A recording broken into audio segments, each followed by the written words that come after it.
The United States and China have never been overt enemies at any time between World War II and 2021, when Joe Biden initiated current hostilities, the breakdown of the strategic relationship. Hot take, all right?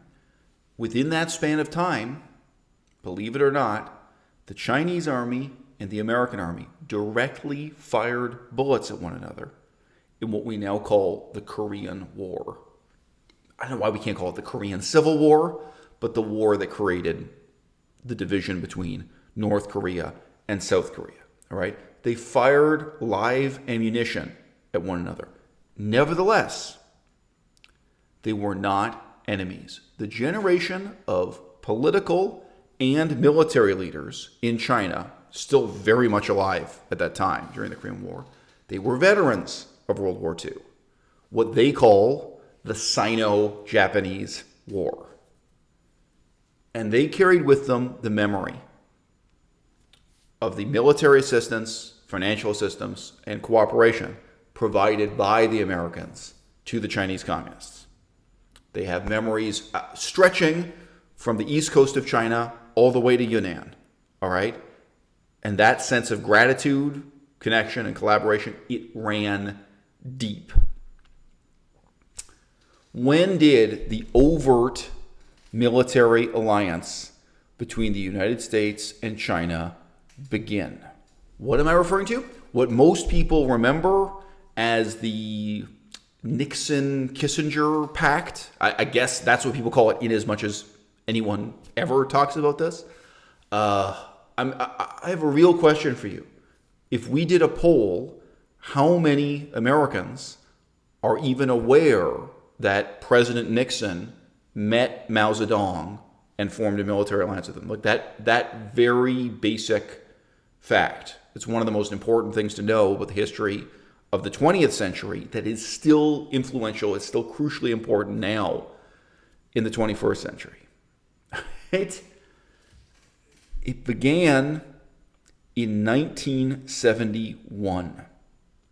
And the flashpoint, the conflict at that time, was not Vietnam, was not Cambodia, was not the division between North and South Korea. It is a surreal fact that the conflict that drew China and the United States to work together was in India. It was the war in 1971 between India and Pakistan. A war that directly impacted the lives of more than 100 million people. All right, really it could be about 200 million people. When I say directly impacted the lives, I mean they were physically there. They were in areas where bullets were being fired, bombs were being dropped. It was a brief war, the 1971 war, okay? But it was not a counterterrorism operation, all right? It was not a police action of the military. It was a war that involved all three branches of the formal military units of like 6 different countries. 3 branches, meaning the Air Force was involved. There were airplanes dropping bombs. The Navy was involved. There were naval battles, and the land armies of India and Pakistan were involved. Russia, the Soviet Union, sent naval vessels to fight on the same side as India against Pakistan.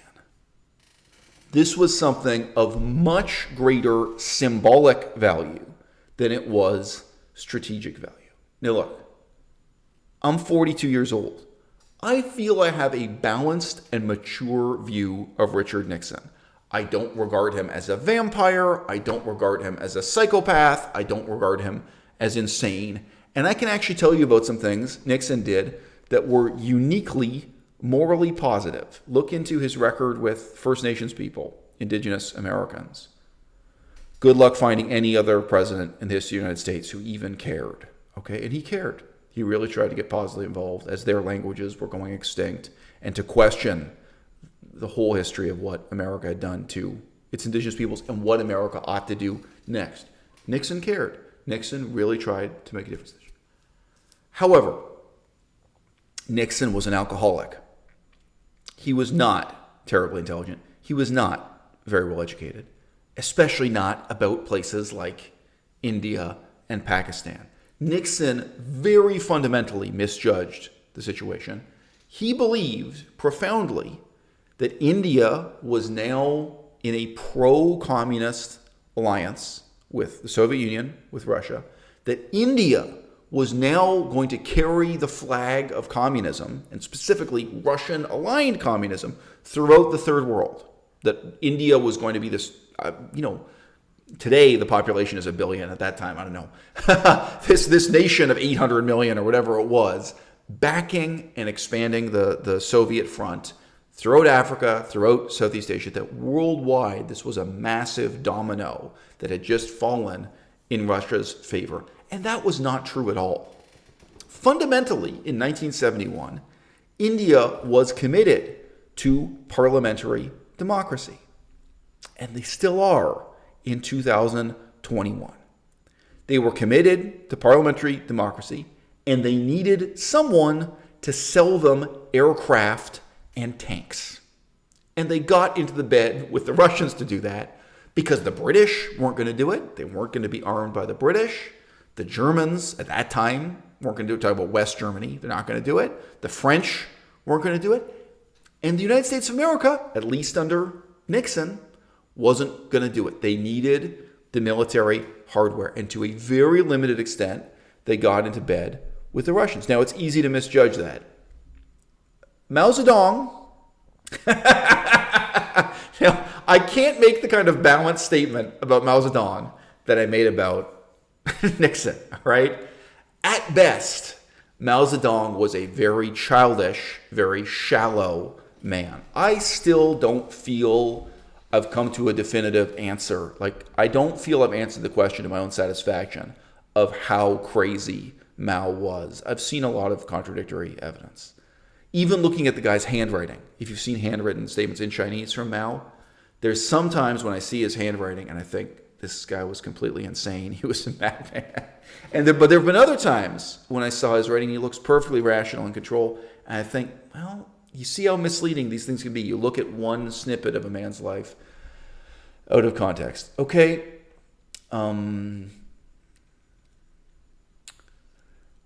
Mao Zedong was intensely jealous of the aircraft that Russia had provided to India. Whether or not it is a real fact that Mao had been asking Russia for these aircrafts. These are these really sexy looking, what am I going to say? Really fancy looking jet fighters of that era, fighter bombers produced by the Soviet Union. In reality, history has shown they are really not very effective aircraft compared to what the Americans could offer. But they look very impressive on the runway. This beautiful, sleek, modern geometric design. So this is what's remembered as the MiG series of aircraft, MiG. So MiG-17, MiG-21 fighter bombers. Okay? Whether or not Mao Zedong felt he had been competing for Russia to provide these aircraft. Okay? Mao's perspective on the Korean War, or the Korean Civil War, is that the Chinese army committed a huge number of men to Korea.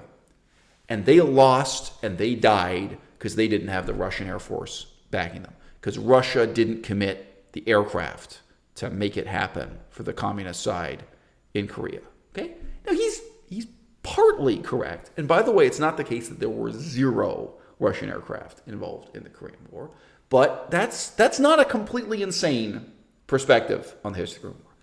Very briefly, Mao committed an enormous number of men, Chinese men, to fight on the North Korean side, and he thought he would win by overwhelming numbers. That's not the way it works in the 20th century. And the more men you have, the more mouths you have to feed. And a lot of those men starved. The most common anecdote to hear from the Chinese side about what it was like fighting in the Korean War was that they ate toothpaste. They ended up eating the toothpaste they brought with them to brush their teeth. They ate cats. They ate dogs. That starvation was a problem. So he deployed a huge number of men. The American side didn't have a huge number of men. They had some really good pilots. They had some really good aircraft. And yeah, it was a bloodbath. It was an unbelievably terrible, brutal war that today, outside of Korea, nobody remembers. And today, 2021, I think fewer and fewer people in Korea even, really remember what happened. Okay? So yeah, apart from the aesthetics or the symbolic value of having support from the Russian side in terms of receiving these aircraft, that China should be receiving these aircraft, not India, not their enemy, India, to put a little bit of emphasis on it, because Mao felt, correctly or incorrectly, that India was his rival and was his enemy already at this early stage. In case you didn't know, Mao Zedong's eldest son, and he had another son who was mentally handicapped, but his eldest son, who many people presume would have inherited political power, would have become an important person in Chinese politics, and was, his good son, his important son, who was groomed for leadership and so on. His elder son died in the Korean War, in the North versus South Korean War.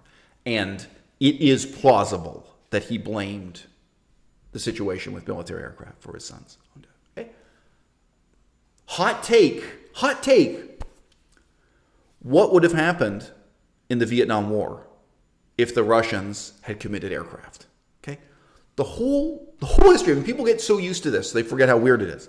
The whole history of what happened in Vietnam, the whole history of what happened in Laos, the whole history of what happened in Cambodia, the Americans keep sending these aircraft and doing saturation bombing.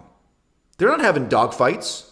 There aren't MiG Russian fighters dogfighting with them. Sorry, that's a slang term in English for it. Since World War I, we've said dogfight. There aren't aircraft from the other side fighting back and preventing them, right?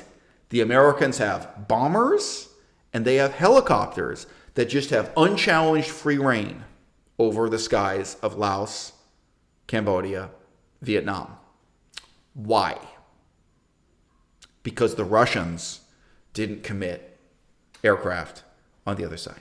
Not my opinion. This is not my interpretation of what happened in the Vietnam War.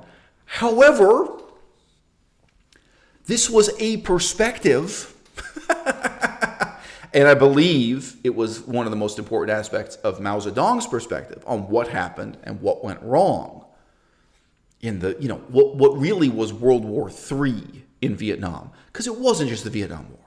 It was the Vietnamese, American, Chinese, Russian war. I mean, the Russians were crucially involved, and anyone could step back and say, well, the Russians, they had an embassy. The Russians did very little, and that's why the history of that unfolding was possible at all. If the Russians had put their foot down from the very start and said no, if they deployed the aircraft, if they deployed the men, right, none of this could have happened. And, obviously, a really big contrast here is the Cuban Missile Crisis. Why didn't the Americans do in Cuba what they did in Vietnam? Because they couldn't. The Russians drew a line and said no. The Russians would not allow the Americans to conquer Cuba or even just kind of mess around militarily. Right? Thus, the Cuban Missile Crisis. So, someone in Mao Zedong's position would be sensitive to that. Like, oh, okay, I see how it is. So, Cuban lives matter, but Vietnamese lives don't matter. Right? So, why don't Korean lives matter? Why don't Chinese lives matter? And now you come to find out, you're this crazy dictator, Mao Zedong, and you come to find out the Russians are giving aircraft to the Indians. That Russia is going to support your enemy and your rival, India, in precisely the way they didn't support you. And why? For reasons that from a Chinese perspective make no sense or don't matter. Russia is arming India. Russia is signing a special friendship and cooperation agreement with India so that India can fight a war to partition Pakistan into two different countries instead of being one country. Now, from a Chinese perspective, that just doesn't make sense. Okay? This is my hypothesis. Mao Zedong was furious. And the beginning of the American-Chinese strategic alliance that sentimentally began in World War II.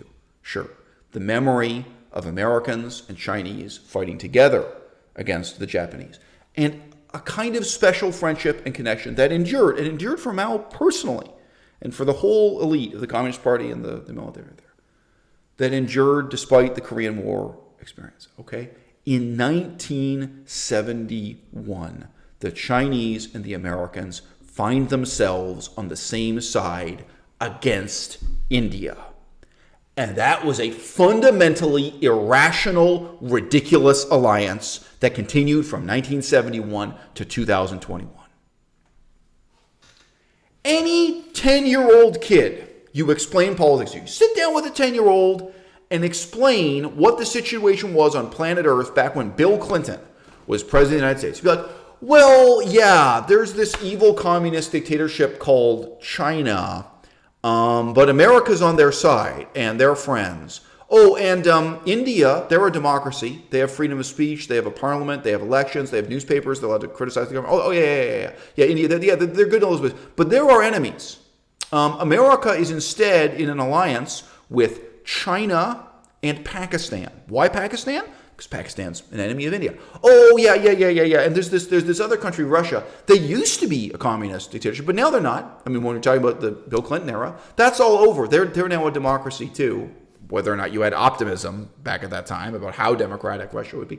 But they're still our enemies because we're allied with China. That's that's this top priority for the United States of America all the way from 1971 to 2021.